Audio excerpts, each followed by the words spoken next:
doing something once, and getting revenue from it basically forever. Hi, my name is Damon Brown of DamonBrown.net. My main thing is helping you as a solopreneur, a side hustler, or otherwise a non-traditional entrepreneur. Today we're going to talk about passive income. And one of the biggest questions I get as a creator, as an independent for a couple of decades now, is what exactly is passive income? Now you'll hear it all over the YouTube, you'll hear it on the internet, you hear books about it and all that stuff. But no one, or not a lot of people, will sit down and actually break down what passive income is. My colleague Jeanette Hurt and I did a book called The Passive Writer, 5 Steps to Making Money in Your Sleep. It's focused obviously on writers, which is our background. I'm an author as well as she, I think it's the correct term, as well as she. And then we also have made quite a nice amount of money doing passive income through different methods. We talk about that. But the obvious emphasis is writing. You can learn more about it at passivewriter.com, but there's also a whole lot of other ways that could be applied. It's not just for writers, but in general for creatives. You can also go and check out my playlist right here on this channel. It's called Start Build Creative Passive Income Today. I believe that's what it's called. Start Passive Income Today. That's what it's called. Man, I'm having problems today. But be sure and check that out. It's a free playlist. You can subscribe for free and check it out at youtube.com/BrownDamon. It's one of the 3 or 4 highlighted playlists. It's like a dozen videos, all related to this topic. I have insight from Beyonce, from Oprah, Martha Stewart, a lot of folks who have mastered passive income. And so this is just the tip of the iceberg. Be sure and check out that playlist. So passive income, my and Jeanette's definition of that is doing something once, and getting revenue from it basically forever. Doing something once and getting revenue from it forever, as long as it's in existence. And obviously, as long as there's demand for whatever work, product, service that you're creating. That's passive income. Now, you might need to polish it off a little bit. You might need to update it and so forth, but it's something where it's pretty much plug and play, as we would say back in the day in the technology circles. It's plug and play, set it and forget it. It's not meant to be an active thing. It's meant to be passive. Right now, I have passive income coming to me from almost 50 different sources, about 4 dozen, between my books, this YouTube channel, the work I do with Inc. Magazine at IncDamonBrown.com.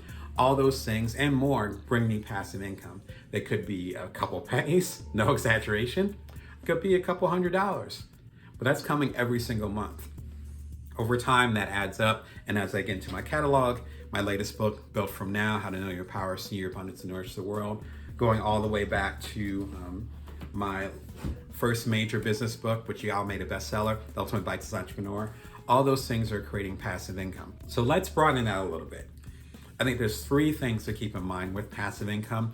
This can go along really well with how to create passive income, which is a recent video that I did. I'll be sure and throw the link up. And in fact, I'll throw the image up there so you guys can go straight to it. And of course, you can go to the playlist and get all the passive income info. The first thing is, number 1, you create once and you get paid multiple times. However, your method of doing that really varies on what you're doing. The one-on-one work that I do as a coach, my books and so forth, is geared mostly towards creatives, but it can apply to anything. So mine happens to be a book.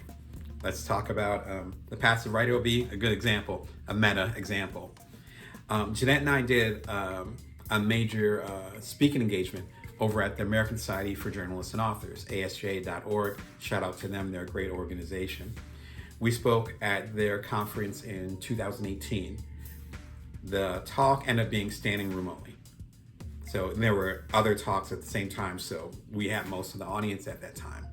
Jeanette and I looked at each other and said, so that was one event, and we said, maybe this could work as a book. So I'd already started my publishing imprint. I was already doing my independent publishing. I have my imprint called Bring Your Worth. So within about 2 months, we ended up writing this book. Came out July 4th of 2018. So we're hitting an anniversary of it. And so then we're getting paid from this. So that's 2. So the original speaking event, this. Then we end up doing a Kindle version of it or a digital version of it. 3. Then we're actually doing an audiobook version of it, which will be available by the time you listen to this. 4, right? And then we've done other things with that. You create once, and then you develop other products, services, or even that thing that you created in the first place becomes the thing. I even might have an audio from the original keynote that I think I included in one of my audiobooks that I did. So 5. We can keep going. There's so many ways that you can split things up. I have a video that talks about Martha Stewart and Beyonce and other folks, and I'll be sure and throw the link up. Be sure and check that out. I believe it's how Beyonce makes money off of money. This is that whole concept. You create something once, you get revenue, passive income from it forever, or as long as you like, or as long as there are interests from the communities that you serve. That could be a course on Teachable. I have a course at paylansing.teachable.com that's based on the bestseller, The Ultimate Bite-Sized Entrepreneur. You can check it out over there. It's been active for like 4 or 5 years. I update it about once a year. It's bringing me revenue. It's a beautiful thing. Number 2, you want to use what you've got. I have this concept called the cutting room floor. And so I think of like, I don't think they do this anymore because it's all digital, but I think about the old school movies, the editors, because you know, the director will film the movie and then it has to go to editing. And then there's an editor, old school at least, who would be in like the dark room, going through each slice, and they might work with the director a little bit, but at the end of the day, the editor is gonna make some of those decisions, at least on the offset, and they'll have to figure out what's gonna keep. But if you think about something like the movie Jaws, you know, the movie's like an hour and a half long. I'm sure Steven Spielberg filmed hundreds of hours.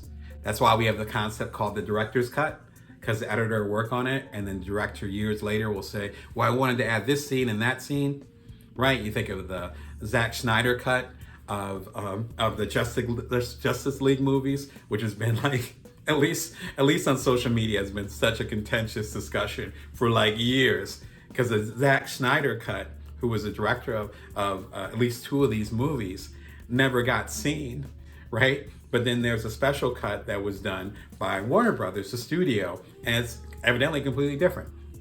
That's why we have director's cuts, right? But what if there was never a director's cut? What if this stuff was just on the cutting room floor? The same thing happens with what we create. As creatives, doing books, making music, or having a seminar, and we have all this dialogue, but then we cut it down, like a podcast or something, we cut it down to like a half an hour thing. But I do a lot of one-on-one interviews. So I've interviewed Adam Grant, Cal Newport. A lot of this stuff is available on this YouTube channel at youtube.com/BrownDamon, or in my ink column at inkdamonbrown.com. And I've interviewed these folks, and half the time I'll have this half an hour great interview with them, and they only use 5 minutes because my ink column's only 500 words. You know, because this video only allows, 10 minutes, whatever the case may be. What happens to all that extra stuff? That bonus content can become what creates your passive income. That stuff is just laying there. We found this a lot in the journalism world. We still do, because we'll get an assignment to do a 400-word piece. Not that much. 400 words is short. And we'll end up interviewing 20 people. Not exaggerating. Not all of it's going to get in there. What do we do with the leftovers? We talk about that a lot, again, in the Passive Writer, specific to journalists and authors, but that also applies to any type of creatives. What are you doing with your excess stuff? Number 3, what are people always asking you for? If you're familiar with my work, you know some of my story. I did 2 startups. The second one was called Cuddler. We ended up getting very popular, and we ended up selling the startup about a year after we started. At the same time that I was co-founder of this startup and bootstrapping it, again, we did it with our own money. Then I was also the primary caregiver of, at the time, our toddler, from when he was 4 months old to when he was about 2. When he was around 2, that's when I sold the second startup. That journey in itself, I never thought about that. I thought about what my next startup was going to be. I thought about what my next book was going to be. But people kept asking, not about the startup, but how the hell I did it, right? How did you manage to be the primary caregiver of a toddler and have the #1 app in America? How'd you get on the cover of the Wall Street Journal and change all these dirty diapers? How does that work? And it took me about a year to realize what people were really asking. They wanted to apply my tools to their life.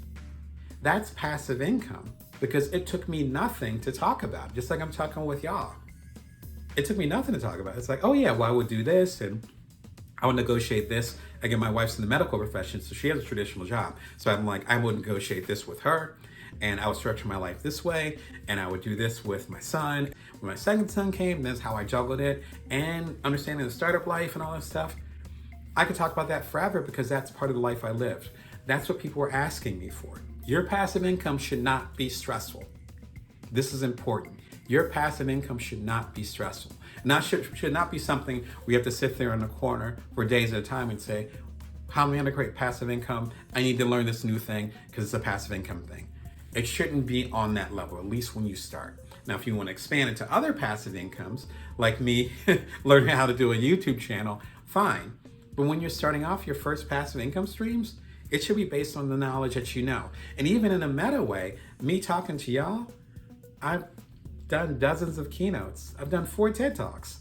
I did my 4th TED Talk right before I started this YouTube channel. So even this being a stretch for me, it's more the technology, it's more the formatting, it's more talking to a camera in this way. It's not about public speaking. Imagine how stressful and intense it would be if I was never a public speaker and suddenly I wanted to have a YouTube channel. So shout out to those who are doing that grind. I didn't have to do that because I'm used to talking to people. I'm used to getting my message into a 10 or 15 minute conversation. And so number one, you really want to create something once and get paid multiple times. To me, that's the definition of passive income. And Jeanette Hurt, my co-author of The Passive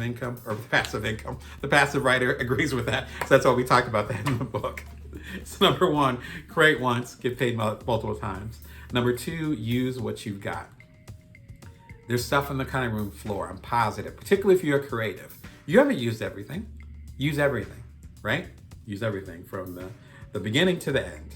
Everything has a use, maybe not right now, but look at all you got. You probably did a whole lot of work and you don't even realize it. Number three, what do people always ask you for? People often ask me how I juggled so many different things and had success and hopefully was a good parent. So I started writing books about it. Again, this first one became a bestseller because this was what people were asking for. I didn't say I'm going to write a bestseller. I'd already written 18 books before that. No, I said, wait, people are asking for this. Why don't I write it? That's how passive income comes. Again, if you want more insight, be sure and check out my playlist. I implore you, my favorite word right now, I implore you to check out the playlist of Build Smart Passive Income today. I think that's the name of the playlist. I keep changing the name of it. It's free. And if you're feeling it, be sure to subscribe. I'm here with you every Monday, Wednesday, and Friday, 11:30 a.m. Pacific Standard Time, Vegas time. Until next time, remember to bring your worth and that you can always build from now. Take care.